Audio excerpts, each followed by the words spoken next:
Desde el Centro de Noticias de Caracol Televisión en Bogotá, esto es Noticias Caracol, edición del mediodía.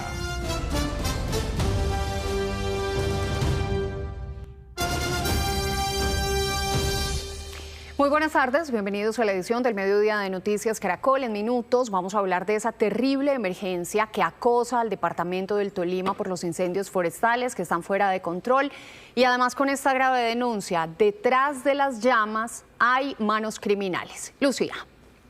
Alejandra, también vamos a tener detalles de los anuncios de hoy del presidente Abelardo Vélez Priella en Chocó, a donde llegó con subsidios para los afectados y también con ayudas que recibirían en los próximos 3 meses. Entre tanto, en las ciudades y municipios afectados por el terremoto, las autoridades comenzaron el mapeo de casas y edificios que serán demolidos y de los que serán reparados. Un trabajo clave para el proceso de reconstrucción. Bien, Luisa, gracias. Vamos a hablar de eso entonces en instantes porque a las 12:33 vamos a comenzar con esa muy grave situación que atraviesa el Tolima por cuenta de los incendios forestales. En este momento, según el último reporte de la Unidad Nacional para la Gestión del Riesgo, hay 8 municipios donde todavía hay focos activos.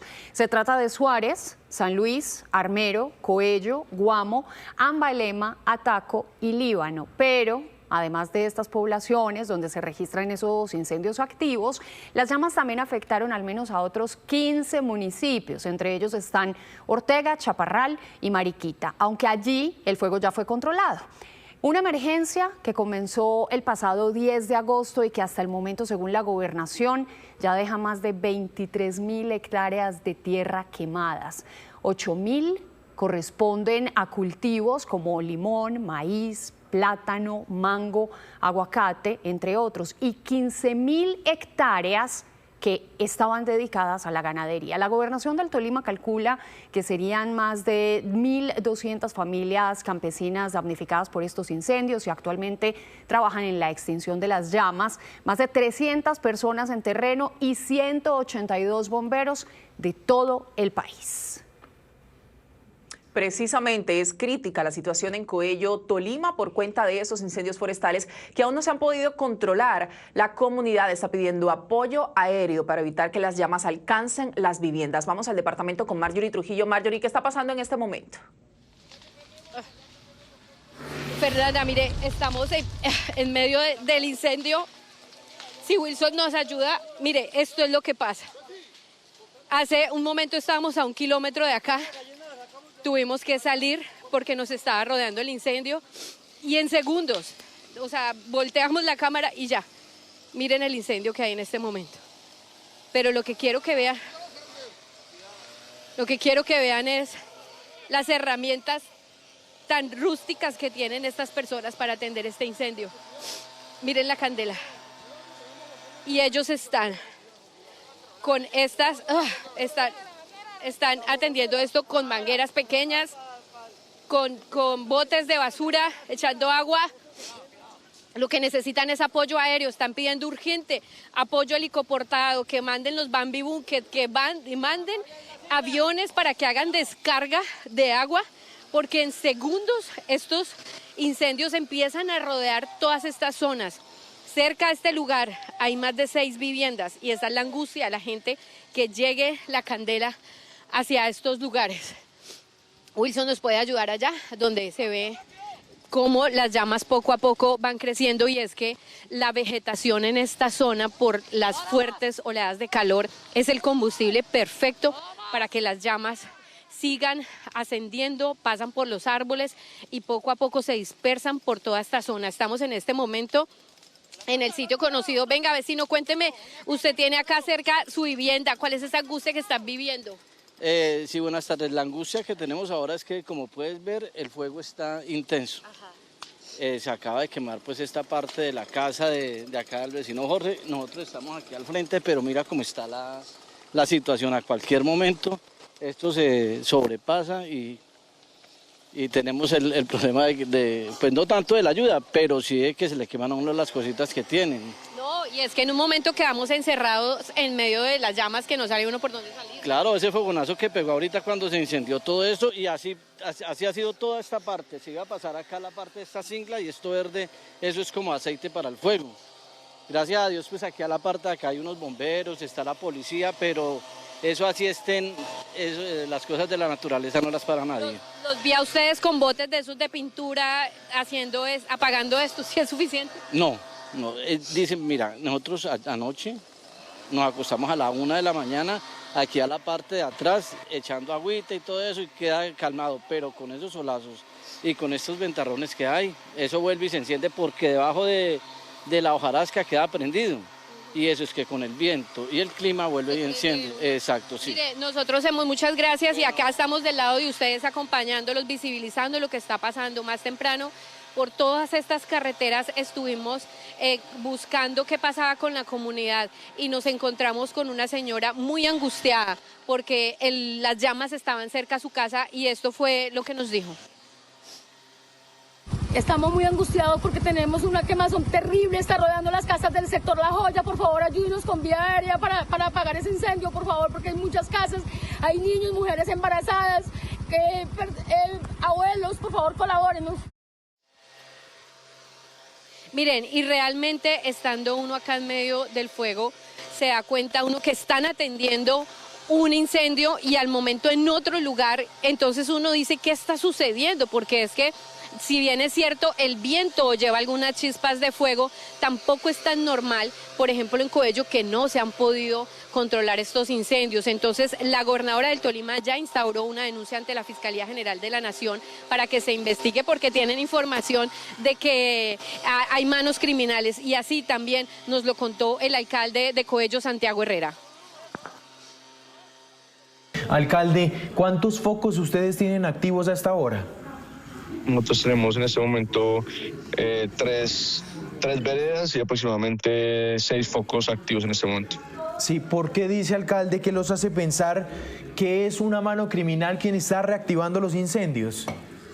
Bueno, la directora nacional de bomberos en una reunión, un PMU que tuvimos con las fuerzas militares, con la policía, con la gobernadora y obviamente con la directora nacional, pues tiene, según su experiencia y su experticia, pruebas que le pueden indicar a ella que han vuelto a incendiar o a generar los focos con material combustible y que el comportamiento de esa reactivación de los incendios no es normal ni típica de la naturaleza, sino que tiene que tener un detonante o un acelerante. Pero ese es un detalle interesante, alcalde. ¿En los sitios de incendios huele a gasolina? Donde no tanto los incendios, sino donde ellos logran evidenciar que se genera la nueva conflagración o el reinicio de esos incendios, el humo que se desprende es negro, y cuando el humo que se desprende es negro es porque está siendo quemado pues combustible. Por regla general, cuando el material que se prende es hojas, material de la naturaleza, el humo es blanco. Y hay unos videos, digamos, que han compartido las mismas unidades bomberiles que están en el sitio crítico, y cuando sale la llamarada de un momento a otro, pues se genera ese humo negro que da indicios de que es material combustible el que está generando el incendio.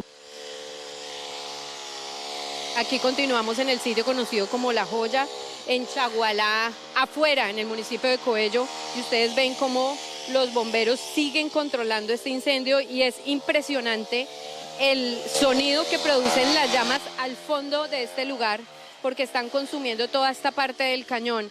Y precisamente este panorama que vemos acá en Coello también se vive en los municipios de Armero, en Ortega, en Valle del San Juan y en San Luis, donde en este momento se encuentra nuestro compañero Esteban. Esteban, cuéntenos cómo es la situación allí en San Luis.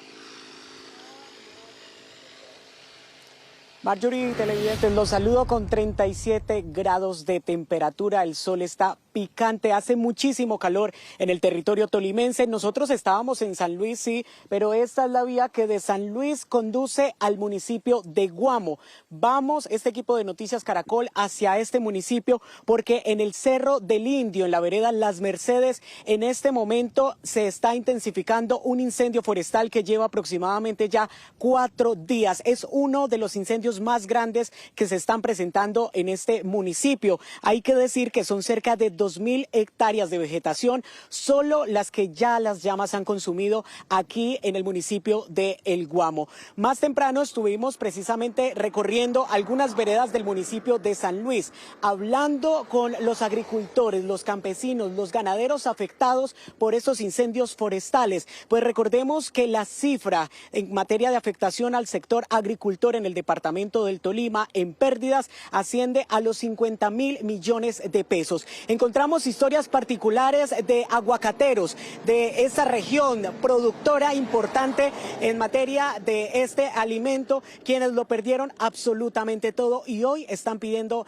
ayuda para volver a levantarse. Por otro lado, debo de contarles también una buena noticia y es que al territorio tolimense llegó un equipo de veterinarios, médicos veterinarios de la Universidad Nacional de Colombia desde Bogotá, quienes hace aproximadamente 3 días están en el territorio atendiendo la fauna silvestre que se está viendo afectada y que está terminando en medio de estas llamas. Están atendiendo zarigüeyas, también tortugas, se han encontrado la misma comunidad en medio de los incendios y lo que queda de cenizas, algunas serpientes como boas que están llevando hacia distintos centros de recepción que están ligados a Cortolima. Son cerca de 28 especies de animales que en este momento ya han logrado recuperar y que están atendiendo por parte de estos expertos. Más adelante nos vemos con más información desde el territorio.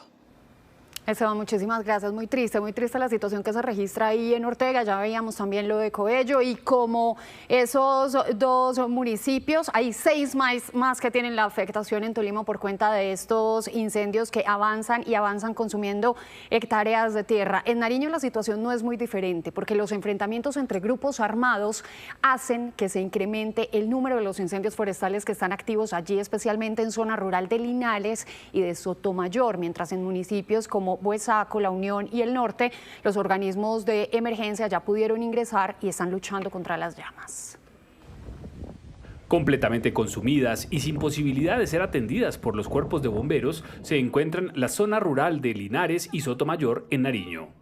Con bombardeos en el municipio de Linares, corregimiento Veredas del Tabiles, se provocó incendio.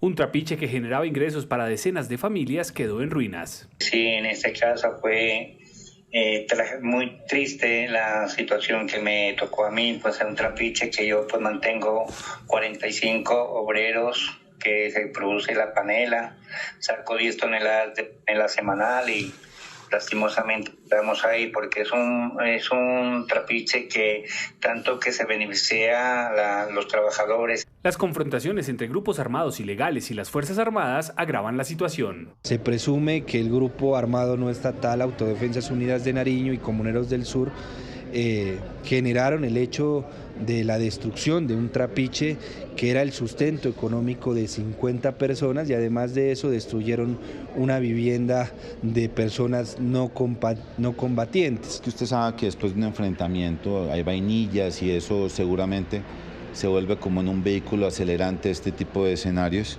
de este tipo de situaciones que nos afectan y que acompañamos a nuestra comunidad del municipio de Linares y de todo el departamento. Mientras tanto, en municipios como Buesaco, La Unión, Taminango, entre otros, enfrentan continuos incendios que tras controlarse vuelven a encenderse. Uno de los incendios porque eran 3 focos, pero sí el principal. Afortunadamente pues las articulaciones permitieron que equipo de bomberos y personas que nos ayudaron a apagar este incendio. Las autoridades departamentales anunciaron que pedirán al gobierno nacional reforzar la presencia militar y el apoyo aéreo para combatir los incendios que permanecen activos. Y en medio de la tragedia ambiental que enfrentan varias regiones del país por los incendios, las autoridades han denunciado que muchos de estos han sido obra del actuar ciudadano. Álvaro Pérez, usted nos cuenta cuáles son las sanciones que pueden enfrentar quienes cometan estos delitos. Buenas tardes. Las consecuencias legales por generar incendios o ecocidios están registradas en el artículo 350 del Código Penal, que puede ir desde sanciones legales hasta multas. Generar un incendio puede llevar hasta 16 a 144 meses de prisión y también va a tener una multa de aproximadamente 150 salarios mínimos legales vigentes. El tema del daño de los recursos, o lo que conocemos como ecocidio, también es una acción penal establecida cuando el fuego destruye o degrada de forma severa un ecosistema o la fauna que esté allí. Entonces es importante también establecer que se puede ver enfrentada hasta 15 años de prisión con unas multas similares que pueden sumar varios miles de millones de pesos. Las sanciones no son solo legales, también puede haber reparación de daños por parte de quienes cometan estos delitos. Y algunas medidas correctivas como la participación obligatoria en programas comunitarios, especialmente en temas de reforestación, en temas de arreglos en los daños ambientales. Por ahora las autoridades siguen en el proceso de mitigar estos incendios e investigar estos delitos. Álvaro, gracias. Y el ministro de Agricultura, Indalecio Dangond, pues se reunió con la gobernadora de Tolima y de los alcaldes de los municipios que han resultado más afectados por los incendios forestales en esa región del país. Y María Juliana Reyes está ahí para contarnos cuál es el panorama y qué medidas se han contemplado. María Juliana. Alejandra, televidentes, muy buenas tardes. Pues comenzamos con las afectaciones a la gente. Estamos hablando de 1.100 productores y más de 8.000 hectáreas agrícolas en el departamento del Tolima debido a estos incendios forestales. Y para hablar sobre las soluciones que se han planteado durante esta reunión, estamos aquí con el ministro de Agricultura y también con la gobernadora del Tolima. Comencemos con el ministro. Ministro, bienvenido a Noticias Caracol. Puntualmente, ¿cuáles son esas soluciones que también se le están proponiendo al departamento del Tolima? Bueno, hay dos tipos de soluciones. Unas que son urgentes y otras que son importantes. Vamos a ponerle un gerente para atender esta emergencia en el Tolima y he designado al señor viceministro de Agricultura para que se traslade inmediatamente al Tolima y vamos a hacer 4 cosas muy fundamentales. La primera, proveer pacas de henos a todos esos pequeños ganaderos que se le incendiaron, porque esto fue incendiado, todos los hatos, sus pasturas. Vamos a destinar unos recursos para construir unos pozos profundos con sus motobombas sumergibles, sus paneles solares y sus mangueras, para que ellos de aquí en adelante puedan producir los pastos que necesitan sus hatos ganaderos. Tercero, voy a solicitarle inmediatamente al presidente de Asobancaria y al presidente del Banco Agrario que congelemos, por favor, la cartera agropecuaria de aquí hasta diciembre, hagamos un reperfilamiento de la deuda, aumentemos los plazos y si que hay que hacer un retanqueo, hagamos un retanqueo para que ellos puedan tener capital de trabajo y recuperar sus cultivos.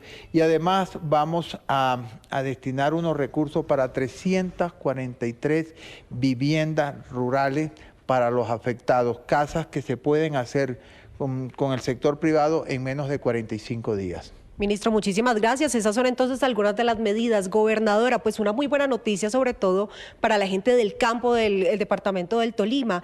¿Cuáles son las soluciones también para frenar estos incendios? Pues usted ya ha denunciado incluso que pues hay manos criminales detrás de esto.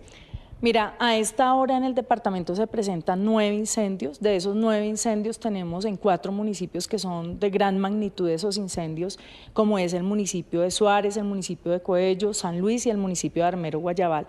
Hemos venido trabajando de la mano de nuestra fuerza pública, de la mano del gobierno nacional para poder atender cada uno de estos incendios y hemos realizado también las denuncias correspondientes ante la Fiscalía General de la Nación para que se inicien las investigaciones y se aplique la ley con todo el rigor.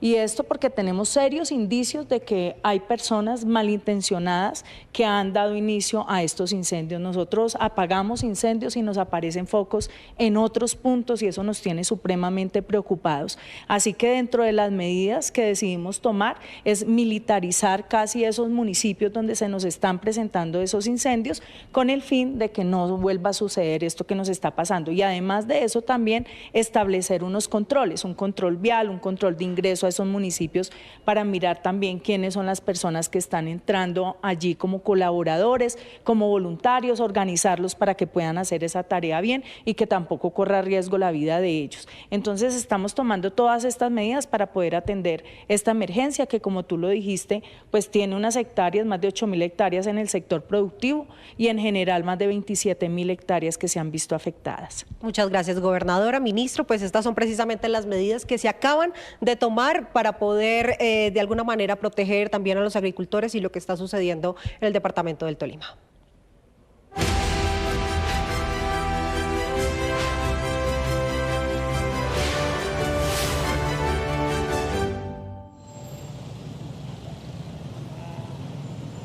Mire, y en Cali se realizó el primer PMU, puesto de mando unificado de la reconstrucción, porque comenzó la identificación oficial, la técnica de esas edificaciones que están o en riesgo de colapso o se pueden reparar o son habitables. Hay que decir que se detona o se demarcan en 3 colores. El verde significa que esa vivienda es habitable pese a que tenga algunas averías superficiales.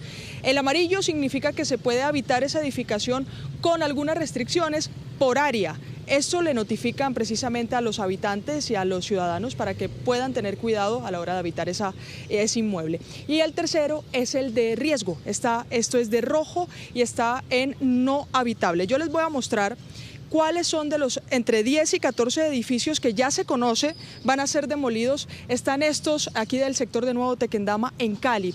El Hotel Metrópolis Plaza, confirmado que se va a demoler, y los 2 edificios que están a los lados de Corpus International y el edificio de oficinas que está cerca o está pegado a ese de Corpus, pues también serán demolidos. Hasta el momento se puede confirmar que son al menos 14 los edificios o las edificaciones que serán demolidas en Cali, y se ha hecho esta revisión técnica ya en 178 inmuebles. Solo los inmuebles que tengan stickers, pues se puede tomar una decisión ya sobre lo que va a pasar con esas edificaciones y sus familias, para que entren también al censo de damnificados que ya supera las 25.000 familias. Pero mira, aquí también en Cali, algunas de esas familias han comenzado a hacer las reparaciones de sus propias viviendas. Jonales Senado, usted tiene la historia.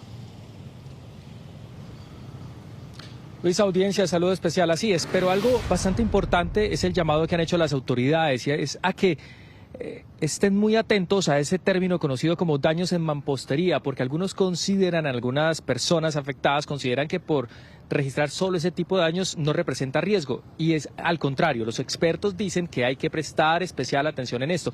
Por eso se está llevando a cabo esa marcación que usted mencionaba anteriormente, como un semáforo rojo, amarillo y verde. Este edificio que ven de fondo es uno que está a la espera por esa inspección para determinar qué va a pasar con él. Es uno de los más afectados. Estamos justo en la zona que resultó bastante golpeada por este terremoto del pasado 10 de agosto.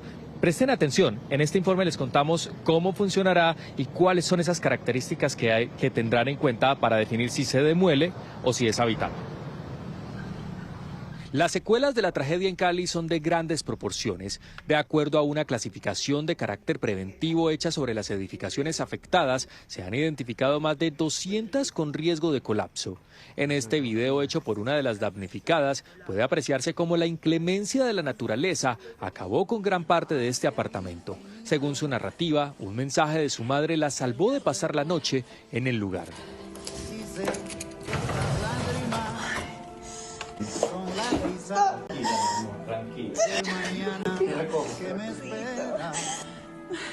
El guerrero cabalgando entre las nubes me ha enseñado estos prismas terrenales. Expertos piden a propietarios y arrendatarios no confiarse. Preventivamente, las estructuras están siendo marcadas con colores de acuerdo al riesgo. Es decir, verde indica que fue inspeccionada y es habitable, amarillo que su habitabilidad es restringida y rojo que no es habitable. Hay que tener mucho cuidado con el uso del término mampostería, porque la mampostería hay de muchos tipos. Hay una que es no estructural y eventualmente el muro se puede cambiar, ¿cierto? Haciéndolo bien y volver. Pero hay otro tipo de mampostería muchas, sobre todo en edificaciones pequeñas, donde esos muros sí son portantes y esos muros reciben una carga que sostiene la edificación.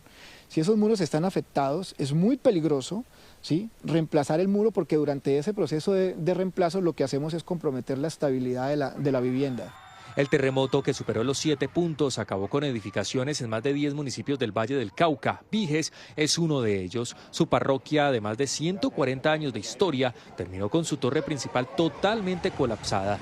La solidaridad y la fe ahora son pieza fundamental en la fase de reconstrucción, por la que Cali y el departamento atravesarán, buscando renacer entre los escombros. Y atentos a este dato, según el alcalde Eder, 702 edificaciones están evacuadas hoy en la ciudad de Cali. Eso representa más o menos 14.000 casas o apartamentos en donde las familias pues resultaron damnificadas. Lo habíamos dicho, más de 25.000 familias damnificadas, y lo que ha dicho el alcalde es que a más tardar al miércoles se cerrará ese censo de damnificados para empezar a entregar las ayudas o los auxilios de arrendamiento. Esto dijo. A medida que vamos haciendo los análisis, la expectativa es que ese número baje, pues muchos de estos edificios podrán recuperarse o podrán ser fortalecidos, algunos tendrán que ser demolidos. También, como parte de la fase de reconstrucción, hoy inician las sesiones extras del Consejo de Cali y ya presentamos los primeros 2 proyectos de emergencia. El primero permite la modificación del presupuesto de la ciudad para poder atender la crisis, para tener los recursos para atender la emergencia. Y el segundo es un proyecto para adelantar ajustes tributarios. Mire, esto sucede en materia económica y en las decisiones que está tomando la ciudad para sacar los recursos que ayuden a la reconstrucción y avanzar rápidamente. Pero también hay medidas que no se habían tomado a 14 días de ese terremoto registrado aquí. Les estamos hablando de la educación, porque poco a poco, Valentina, los alumnos, los estudiantes están retornando a clase en el departamento del Valle del Cauca. ¿Cuáles son los detalles? Buenas tardes. Luisa, televidentes, buenas tardes. Además hay que decir que poco a poco Cali se está levantando. Hoy precisamente el 76% de las instituciones educativas abrieron las puertas para recibir a los estudiantes. Hay que decir que el 3%, es decir, 9 colegios están completamente cerrados a raíz de las graves afectaciones que sufrieron por el terremoto del pasado 10 de agosto. Hay que decir que hay varias medidas para este regreso a clases. El primero es que los estudiantes que están en los albergues de la alcaldía de Cali van a ser recogidos por un bus escolar que contrataron específicamente para que estos niños puedan llegar de los albergues a las instituciones. Los que definitivamente no van a poder llegar a sus clases les van a hacer llegar el PAE para ellos y sus familias, con el fin de alivianar un poco toda esta situación. Lo que han dicho las autoridades es que en las próximas semanas esperan trabajar rápidamente para que esas 9 instituciones educativas abran sus puertas y puedan recibir a todos los alumnos, no solo de Cali, sino de la región del Valle del Cauca. De las 338 sedes educativas evaluadas en Cali tras el terremoto, 248 hoy fueron habilitadas para el retorno de las clases en modalidad presencial. 81 sedes más están parcialmente habilitadas y 9 completamente evacuadas y cerradas. Arrancamos con el 97% de presencialidad y alternancia. Solo el 3% de las instituciones educativas, de las sedes, no están habilitadas. Docentes y directivos de los colegios recibieron a los estudiantes con actividades de apoyo y orientación psicológica. El diálogo y la escucha activa son algunas de ellas. Preparamos unos materiales para hacer un recibimiento o una acogida a los estudiantes con el propósito de brindarles alguna habilidad socioemocional que les permita, digamos, adaptarse nuevamente a esta nueva forma de vida. Ellos conversaron acerca del miedo que tuvieron en su momento. Hoy los encontramos más esperanzados, motivados y también alegres por volverse a encontrar con sus compañeros. Algunos municipios del Valle del Cauca también iniciaron clases, sin embargo, lo harán en albergues educativos mientras se reconstruyen las instituciones. Esas carpas van a ser los albergues escolares que son temporales, son solamente para que empiecen a estudiar los niños, porque a los niños no los podemos dejar en la calle, tienen que estudiar. El municipio de Cali Maldarién fue el primero en implementar las carpas educativas. Nuestra población es una población dispersa, aquí llegan niños de múltiples veredas de todo este territorio, tenemos 110 niños desde el grado preescolar hasta el grado 11. Con este albergue, sumado al apoyo que también nos está dando la administración municipal, y la infraestructura que no fue afectada, podemos atender a toda nuestra población de esta sede. Los estudiantes, además de retomar sus actividades académicas, comenzaron un proceso de readaptación a la vida cotidiana. Pues nos sentimos muy felices porque nos sentimos vistos y escuchados, que nuestro futuro importa y que nuestra educación también importa y que nosotros somos importantes. Muchas gracias por pensar en nosotros, por tenernos en cuenta como institución educativa. Les agradezco de todo corazón. Los niños que están en albergues con sus familias contarán con transporte escolar que los recogerá y llevará a las instituciones educativas. Los que no puedan asistir recibirán el PAE en sus puntos de residencia.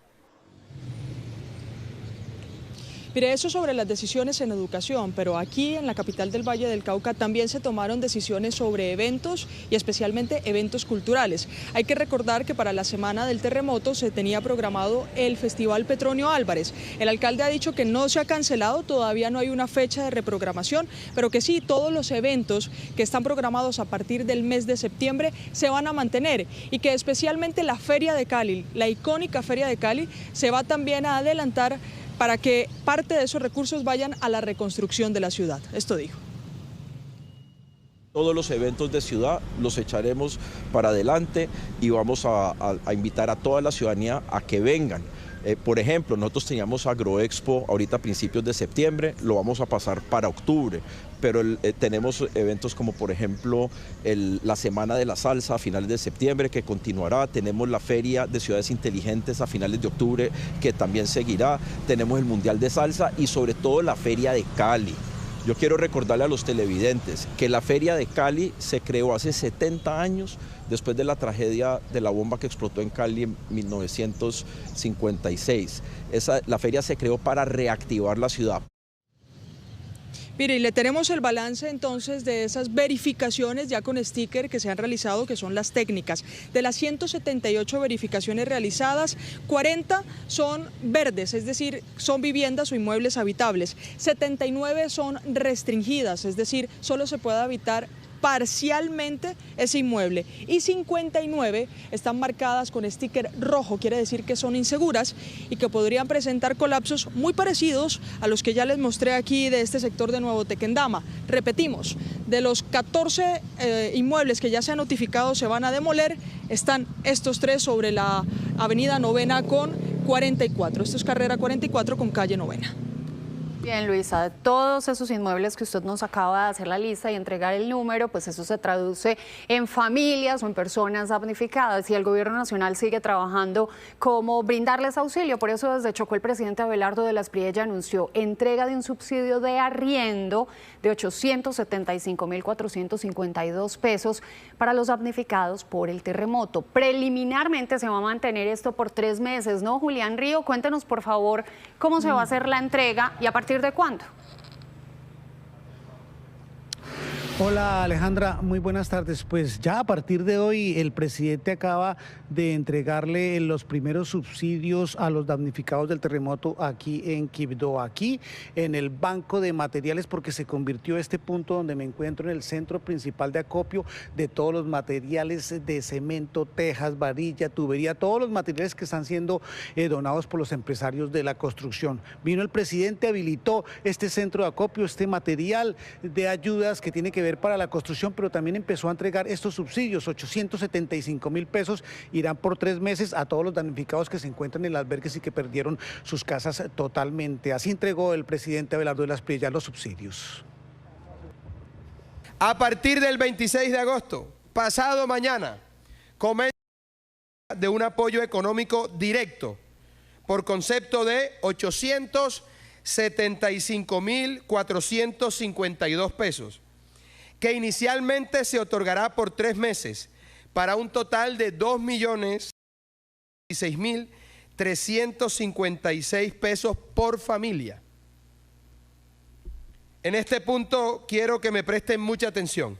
El dinero llegará directamente a la cabeza de esas familias afectadas. Un operador logístico o de una entidad bancaria. Una tragedia, queridos compatriotas, de esta magnitud jamás podrá convertirse, ni lo voy a permitir, en una oportunidad para el cliente ni para quienes pretendan apropiarse y utilizar la necesidad de nuestra gente.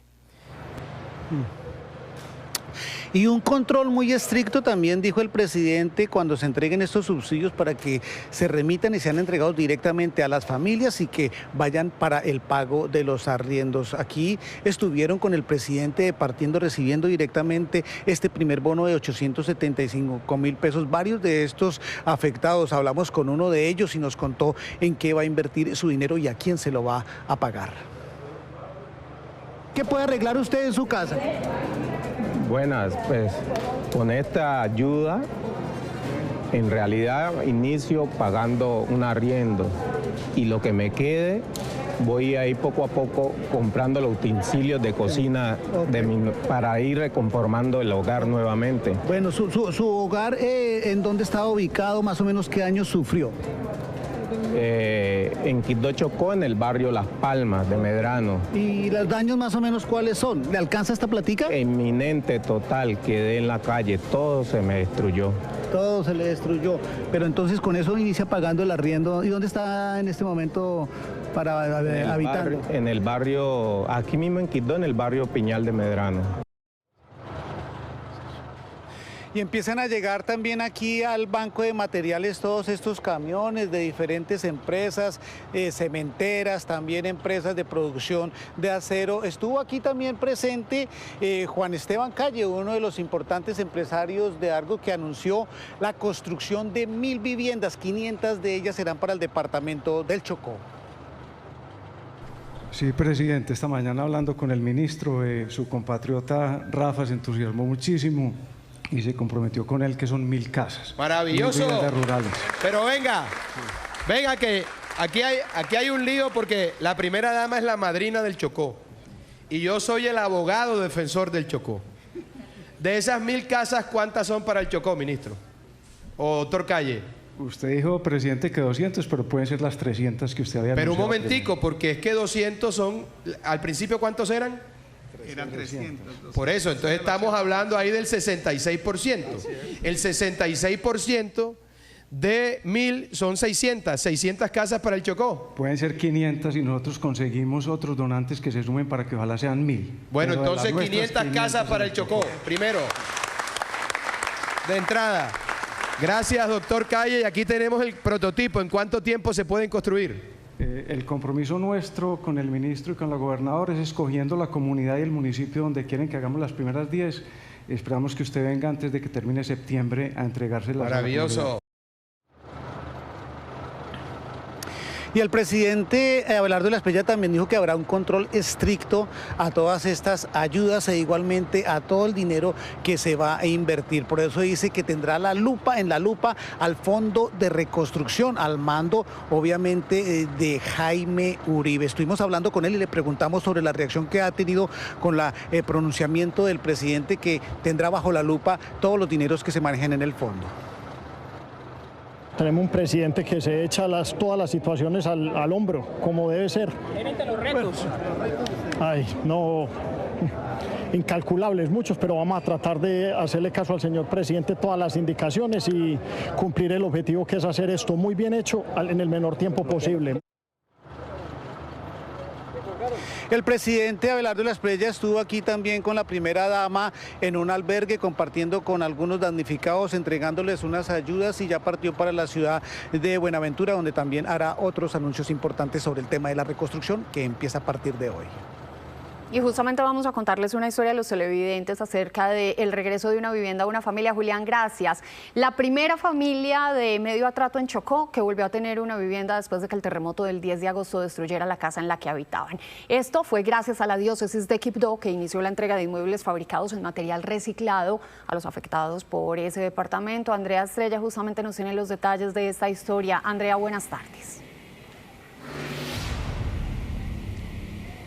Alejandra, muy buenas tardes para usted y para todos los televidentes de Noticias Caracol. Pues la verdad, esta es una noticia que nos lleva bastante de esperanza porque esta familia de 5 personas tuvieron la posibilidad de hoy vivir dignamente en una casa que fue gracias a la gestión de la diócesis de Quibdó, también de la empresa privada que atendió el llamado del párroco de la parroquia Embeté y también de la Fundación Botellas de Amor, que de alguna manera en unas semanas trajeron todos los elementos y lo transportaron por el río Atrato y llegaron hasta el corregimiento de Tanguí. Allí en 11 días le volvieron la dignidad porque pusieron cada elemento para que esta familia de 5 personas vivan hoy de manera digna y segura. Recorrieron las vigas para allá y se sostuvo de ahí el baño. El rugido que salió del fondo de la tierra todavía retumba en los oídos de Inés Moreno Mena. Lo cuenta con un poco de nostalgia, ya que no tuvo tiempo para sacar nada. Como pudo, llegó hasta la parte trasera de su casa para salvar su vida, mientras observaba cómo alrededor todo se venía al piso. Me sostuve del árbol y vi que la casa se iba, se venía y se cayó la casa de los vecinos. Y dije, yo no hay para dónde coger, ¿qué hago? No, si corro, me caigo y si no, y me sostuve del árbol hasta que fue calmando, después vino fuerte y cuando sentí que las paredes se fueron colapsando, dije, me quedé sin casa. Una vecina le dio posada por varios días, donde se alojó en medio de múltiples dificultades con su hijo y 3 nietos, hasta que el sacerdote William Quintero conoció su historia y logró que una empresa de Antioquia le donara una casa en material reciclable. Porque tener vivienda es tenerlo todo, no tenerla es pobreza. Y ellos me dijeron, padre, cuenten, vamos a donar el valor de una vivienda. Inmediatamente me comuniqué con la Fundación Botellas de Amor, que son los que hacen estas casas con plástico reciclable trabajado, y ya hicimos el contacto y eso fue rápido. Y así fue que en 11 días después de la tragedia, la familia de Inés Moreno pudo recibir esta casa en material reciclable de 38 metros cuadrados, la primera que se construye de este tipo después del terremoto en el Chocó. Es de 38 metros cuadrados, 2 habitaciones, salón, comedor, cocina, baño social y la posibilidad de ampliaciones futuras. Gracias a todas las donaciones que han ido ingresando, ya estamos produciendo 22 viviendas que instalaremos en Chocó en las próximas 5 semanas. Yo sé que Dios me da la fortaleza, la energía y la fuerza de construir más adelante. Darle las gracias a todos los que apoyaron y se sumaron a esta causa, porque este era un sueño que teníamos hace mucho rato y gracias a Dios se logró por la colaboración que nos hicieron y el apoyo. El nuevo hogar de doña Inés representa un techo seguro que resistirá los embates del clima y los sismos. A su vez, es un símbolo de resistencia para todo el medio Atrato, una cuenca golpeada por la violencia, la pobreza estructural y el olvido estatal. Este trinomio de la diócesis de Quibdó, la empresa privada y la Fundación Botellas de Amor continuará, eso nos han dicho desde el equipo de comunicaciones de la diócesis, pero también quienes estén interesados en traer este tipo de donaciones a través de las redes sociales de la Fundación Botellas de Amor tienen toda la información completa para que de esta manera también ayudemos a dignificar los hogares aquí en el departamento del Chocó golpeados por este terremoto. Claro, Andrea, además es una solución que se puede establecer de manera express. Ya han pasado 15 días y esta familia, por fortuna, ya tiene su nueva casa. Un abrazo, Andrea, hasta allá, 1 de la tarde, 15 minutos, y a esta hora nos vamos a ir a Manizales, otra de las ciudades que resultó también muy afectadas, en donde 7 edificios que sufrieron graves daños tras el terremoto, ya dijeron van a ser demolidos. Una decisión que está buscando reducir riesgos, pero que también pues marca el comienzo de una nueva etapa para las familias que perdieron absolutamente todo, que perdieron sus viviendas. Paula, usted tiene más detalles. Buenas tardes. Alejandra, televidentes, muy buenas tardes. Y le cuento que nosotros precisamente estamos aquí ubicados en el edificio Jonathan. Yo les quiero mostrar un poquito. Este edificio es uno de los que van a ser demolidos para iniciar. Inicialmente va a ser demolido con otros 6 edificios de la ciudad de Manizales. Dentro de estos edificios hay 2 ubicados en el sector de Milán. También hay 3 ubicados en la avenida Santander en el sector de la Universidad Católica de Manizales y ubicado aquí en el sector de Chipre. Es uno de los que quedó más afectado. Está enseguida de la Defensa Civil de Manizales y nosotros hemos hablado no solamente con las personas afectadas, también con las autoridades para que nos cuenten un poco de cómo se van a hacer estas demoliciones. Hasta donde sabemos va a ser de manera manual, entonces van a ser un poco más demoradas y esto fue lo que nos dijeron a través de un informe que preparamos para todos nuestros televidentes. Alejandra. Las máquinas comenzarán a cambiar el paisaje de estas zonas de Manizales. 7 edificios serán demolidos luego de las evaluaciones técnicas realizadas tras la emergencia. Iniciamos con el contratista de demoliciones, es un contratista que viene de Bogotá, pues tiene experiencia en este tipo de trabajos que son especializados y arrancamos por 2 edificaciones, la Albania y el edificio que se encuentra en el sector de la Presentación. El equipo ya se encuentra acá en el sitio, iniciamos con las primeras actividades que es la evaluación del ingreso y salida de cada uno pues, de las personas que están allí. Detrás de estas estructuras hay familias que hoy deben comenzar de nuevo, algunas ya encontraron dónde quedarse mientras esperan reconstruir sus vidas lejos de las viviendas que tuvieron que abandonar. Sin embargo, son conscientes de que deben asumir la demolición de sus viviendas a pesar de que no lo tenían presupuestado. Ahora se respaldan en las aseguradoras y en lo que les digan las autoridades. Eso va a cargo de la copropiedad, eso nos han dicho hasta ahora y no nos llevan con engaños de que no lo va a pagar el municipio. Es claro, ya lo contrató el municipio, pero va a cargo de las copropiedades. Ya nosotros nos entenderemos con los seguros. Pero los daños también alcanzaron a quienes estaban alrededor. Un ejemplo de ello es este hotel-restaurante, edificio contiguo de 5 pisos que colapsó hacia el parqueadero. Digamos que el edificio del lado de la Albania colapsó y digamos que ese movimiento también nos afectó bastante, todo el tema de paredes y acabados de tanto del hotel como del restaurante como del café. Entonces sí, efectivamente somos damnificados y bueno, aquí estamos en un proceso de reconstrucción, de volvernos a parar, de volver a luchar por estos negocios. Desde el momento del terremoto, estas edificaciones y sus habitantes han tenido acompañamiento para poder resolver su situación lo antes posible. Sin embargo, las autoridades aseguran que no ha sido fácil hacer todo el trámite. Estamos haciendo las actas de vecindad con las personas que se encuentran aledañas al edificio, con las personas que pueden verse afectadas. Tenemos que habilitar también un PMT para poder garantizar cómo va a ser la movilidad durante los trabajos de demolición. La alcaldía asumirá inicialmente el costo de las demoliciones, no obstante, si las aseguradoras no asumen el proceso, los propietarios deberán posteriormente reembolsar estos recursos mediante acuerdos de pago con el municipio. Mientras las estructuras desaparecen, para quienes resultaron afectados, comienza otro desafío: reconstruir sus vidas y convertir la tragedia en una oportunidad para volver a empezar. Y es que hay algo muy importante por destacar. Estas 7 edificaciones serán las que inicialmente deben demoler, pero según las autoridades se debe esperar las visitas en su totalidad de todos los inmuebles que resultaron afectados para ver con qué otras edificaciones se debe continuar para demoler o si definitivamente son daños solamente de mampostería. A esta hora yo le doy paso a mi compañera Rocío Franco, que se encuentra en la Plaza de Bolívar de Manizales. Rocío, muy buenas tardes.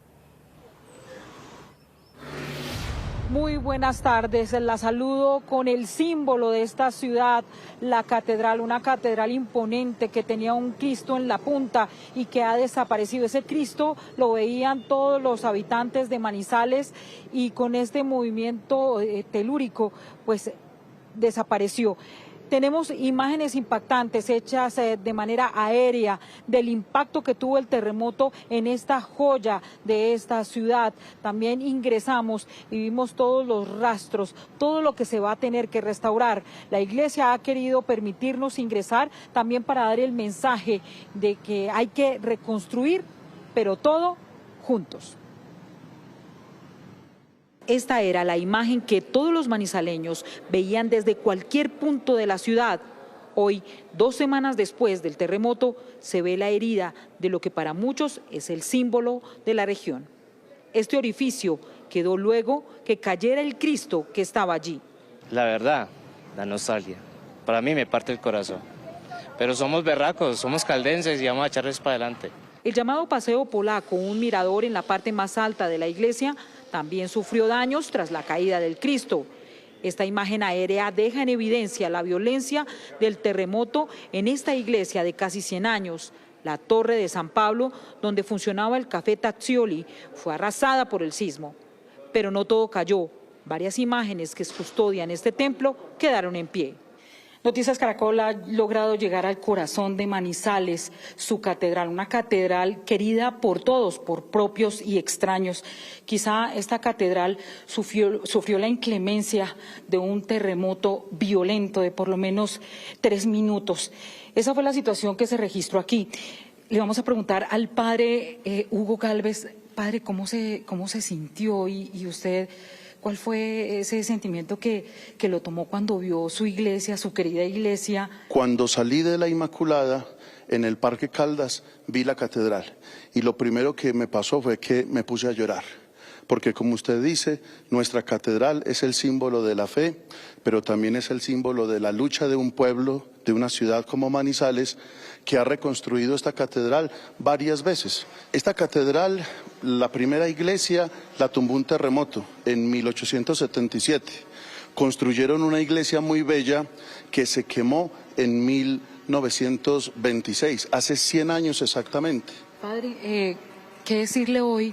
Porque uno cuando pasa por enfrente de la catedral ve la gente mirar con sorpresa, pero y le confieso, no evita uno sentirse como triste, con las lágrimas a flor de piel. ¿Eso también es un mensaje también de esperanza? Por supuesto, es un mensaje de que juntos nos vamos a levantar. Inmediatamente después del terremoto, hemos sentido la solidaridad de todas las personas. Ingresamos al lugar más sagrado para los religiosos, el altar. Acá el presbiterio, pues en este momento todavía lo tenemos un poco sucio y con escombros, pero acá no hay ninguna afectación. Las imágenes principales no se cayeron. Se ve cómo se resquebrajó parte de la columna que terminó afectando la pila bautismal. Esto producto de la caída de la torre del reloj. Algunas empresas han dicho que van a donar todo el acero que se necesita para hacer el trabajo de reestructuración y de reforzamiento y de reconstrucción, porque en esta parte hay que demoler y reconstruir. Este templo posee vitrales de gran extensión, pero ninguno se rompió. ¿Por qué no le pasaron nada a los vitrales? Los restauraron desde el 2019 al 2021. Y acá, entre el marco del vitral y el concreto, hay una especie de goma, que es la que cuando tiembla o hay un terremoto hace las veces de amortiguador. Y llegamos al lugar más crítico, donde la torre cayó. Esta torre es la torre de San Pablo, la nororiental. Es una torre de 400 toneladas. Como puede ver, el piso cedió, la torre se hundió. Afortunadamente la torre se vino contra la nave central. En ese momento ya estaba la actividad de la ciudad en forma. Si esta torre hubiera caído a la calle, estaríamos hablando de muchos muertos. Muchos se preguntan qué pasó con el Cristo de la Catedral de Manizales. Era como la figura imponente que predominaba en esta estructura. Estos son los restos. Allí está la cabeza. La cabeza era un Cristo resucitado que estaba en actitud de ascensión al cielo. Fíjese lo que nos ha quedado. Solamente nos ha quedado esta parte, que era la cara del Cristo. De resto, todos son escombros. ¿Esta es la mano de Dios? Debe ser una de las manos del Señor, sí. Y este debe ser alguna parte del torso. Dicen quienes han acompañado la historia de este imponente templo que la catedral ha sufrido de la mano con sus habitantes. Información desde Manizales y yo los saludo a la 1:25 p.m. desde Pereira. Acabamos de llegar a este que es uno de los puntos de censo de la ciudad. Estamos específicamente en el sector de Victoria. Digo que es uno de los censos porque también está el sector Olaya, el sector Cuba, que tiene puntos de censo. ¿Por qué estamos aquí? Porque ustedes pueden apreciar en las imágenes, nosotros hacemos un cálculo aproximadamente de unas 500, 600 personas en fila. ¿Cuál es el problema? Que están diciendo las personas afectadas por este terremoto que el censo se está haciendo de manera manual. Son cerca de 13, 14 personas con planillas físicas tomando datos a mano para poder llevar los censos. Por eso la decisión fue ampliar el censo. No termina hoy, sino que terminará el próximo miércoles, tratando de evacuar a la cantidad de personas que, como les decíamos, están llegando a los diferentes puntos. Es que recordemos que aquí en la ciudad se habla en Pereira de por lo menos 35.000 familias, entre 35.000 y 40.000 familias afectadas por este terremoto, familias que están buscando ser identificadas, censadas, dejar sus datos para que sea posible que las ayudas lleguen de manera directa. El cuello de botella, nos manifiestan los habitantes de Pereira, es justamente ese censo, que mientras sea manual, mientras no haya una digitalización, va a ser muy difícil. Las personas están llegando a estos puntos aproximadamente a las 7 de la mañana. La atención es continua hasta las 4:30 de la tarde, pero las dificultades están pues en el clima, el calor, las personas se van desesperando un poco porque el proceso es bastante lento. Justamente Freddy Gómez, nuestro compañero corresponsal aquí en Pereira, se fue para otro de esos puntos, para el sector Olaya. Tenemos entendido que allá en Olaya también hay un punto de censo, pero además hay una noticia muy importante en cuanto a la movilidad y al transporte público para esta ciudad, que poco a poco está tratando de volver a la normalidad. Freddy, los saludo desde aquí, desde su casa. Cuéntenos cuál es esa buena noticia relacionada con el transporte público. Adelante. Tatiana, nos encontramos en el sector del Parque Olaya Herrera. Aquí también hay un puesto censo para las personas que quieren llegar y pues hacerlo de forma manual. También se puede hacer a través de la página SOS Pereira. Ahí también se pueden de forma digital las personas acceder. Hay unos puntos de internet para entregar la información de este censo que terminará el próximo miércoles. También le cuento que sobre el tema de demoliciones, Pereira tiene hasta el momento 170 órdenes de demolición que ya están en trámite y que está a la espera de determinar si algunos de ellos se realizarán con maquinaria pesada o si será necesario realizarlo con explosivos. Ya hay una comisión que está determinando eso, mientras que en Dos Quebradas se habla de que hasta el momento serían 280 espacios, propiedades, viviendas y también edificios que tendrían que ser demolidos de manera urgente. Pero esa reunión se está realizando entre el día de hoy y mañana para determinar cuál va a ser ese proceso de demolición y cuáles van a necesitar definitivamente explosivos para poderlo realizar. Y acá en este sector, como ustedes lo pueden observar, pues está funcionando Megabús, que ya ha aumentado el número de rutas alimentadoras y sobre todo que ya entró en sistema, ya está funcionando el Megacable. Emperatriz Quintero asegura que con Megacable y Megabús podrá salir sin gastar mucho dinero y hacer vueltas pendientes del hogar. Debido a la situación económica, pues uno no puede estar pagando taxi para allí y para acá, un carro, o un Uber o lo que sea. En cambio, el servicio de Megabús es excelente. Y así muchos habitantes vuelven a las calles gracias a la reactivación de este sistema. No podíamos salir, teníamos que vivir en la casa porque no había transporte para ningún lado. Entonces hasta cuando ya se renovó esto, entonces ya comenzamos a salir, más que todo venir a Cuba a comprar, digamos, cositas que necesita para la comida, muchas cosas. Por ejemplo, hoy voy a pagar el internet de mi teléfono. Megacable en medio del terremoto suspendió el servicio durante 5 horas para rescatar a quienes estaban atrapados. Tuvimos 127 personas atrapadas, de las cuales las identificamos mediante los radios de comunicación que tenemos en todas las cabinas. Durante ese proceso de identificación logramos pues calmar a la gente mediante mensajes positivos para que la gente estuviera calmada, que estaban totalmente seguros. Hoy comenzó a funcionar de nuevo. Con Megacable se realizaron todas las inspecciones técnicas del sistema electromecánico, se hizo una revisión estructural de las pilonas, las cabinas. En ese momento obtuvimos un resultado positivo, de 100% seguro para garantizar la movilidad de los usuarios. Asimismo, en el sistema de Megabús, pues estamos movilizando aproximadamente 10.000 personas día. O sea, yo siento que menos tranques, o sea, más rápido llega uno al lugar donde necesita llegar, siento que es más cómodo, o sea, me gusta por la rapidez. Para los pasajeros es una ventaja porque el sistema une a Megacable y rutas con Dos Quebradas. Porque lo necesitamos mucho para movilizarnos, para poder ir a las citas médicas, ir hasta Dos Quebradas. O sea, es muy necesario. El sistema estará abriendo más rutas en la medida en que estén evacuando los escombros, tanto en barrios como en las vías principales, para poder terminar de conectar el sistema al 100%.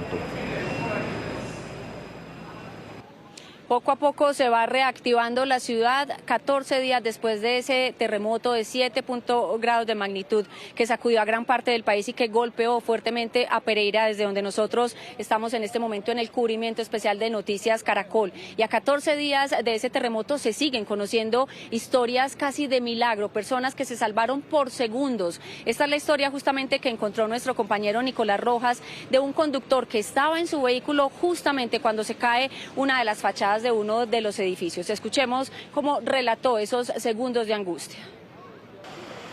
Hay momentos en la vida que se marcan en un antes y un después. Instantes, solo unos segundos pueden cambiarlo todo. John Ortiz se salvó por 5 segundos de ser aplastado por un pedazo de muro. Sí, yo trabajo de Uber, acabo de recoger un pasajero. Cuando empezó, él se sube y empieza el temblor. Pues nosotros al momento estamos como calmados porque meses atrás había temblado también acá en Pereira y era muy normal, estaba como casi lo mismo, pero ya yo miro a mi izquierda y veo que este edificio blanco se está desmoronando. El reloj marcaba las 7 de la mañana 35 minutos, un carro avanzaba por la calle, una motocicleta seguía su camino y entonces todo cambió en el centro de Pereira. Yo empecé a ver como raro, entonces ahí fue cuando tomé la decisión de apagar el carro y decirle a mi compañero que era mejor que... ¿Qué caía sobre la andera? ¿Arena, rocas o sobre su carro ya caían cosas? Arenita, sí. Como cuando empieza a caerse algo, o sea, desmoronándose. ¿Y la gente empieza a correr o qué pasa en ese momento? Todo el mundo asustado sale gritando. Menos mal estaba muy temprano, no había como tanta gente en la zona, pero claro, se veía mucha gente corriendo. El carro y la moto quedaron en medio del movimiento. Varias rocas se desprendieron de un edificio y cayeron con fuerza sobre la vía, aplastando 2 vehículos. Cuando ya empieza como más fuerte y veo ya pues que ya no es normal, que ya lleva mucho tiempo. Las imágenes son impactantes, como ustedes lo pueden ver, porque es que las rocas caen y aplasta 2 carros. Su carro queda totalmente aplastado. Sí, y justamente en la zona del conductor hunde todo lo que es el techo del carro. Usted se baja primero, pero su pasajero se termina bajando después. ¿Por qué pasa eso? Porque en la reacción yo lo primero que hice fue le apagué el carro, le dije, me voy a bajar, bájese usted también. Y porque él tampoco quería bajarse, entonces estaba como dudoso. Fueron segundos que parecían eternos, unos metros, una decisión, una intuición que demuestra que la diferencia entre la vida y la muerte no se mide en minutos. Cuestión de segundos para estar hoy contando esa historia que encontró nuestro compañero Nicolás Rojas. Y también vienen los momentos más dramáticos para muchas familias, son más o menos 40.000 familias intentando reconstruir poco a poco sus vidas, familias que vieron afectado su patrimonio, sus viviendas y que ahora están esperando ser censadas como en estas filas o esperando recibir una ayuda de los gobiernos municipal, departamental y nacional. ¿Cómo es el proceso de remoción de escombros después de un terremoto? ¿Qué pasa con todas esas familias afectadas? Aquí está la historia de Nicolás Rojas. En Pereira, 35.263 viviendas resultaron afectadas. Detrás de cada una hay una historia y una familia que hoy enfrenta dificultades. En esta cuadra del barrio Corocito, la familia Hernández perdió su casa. Pues estamos aquí literalmente en condición de calle.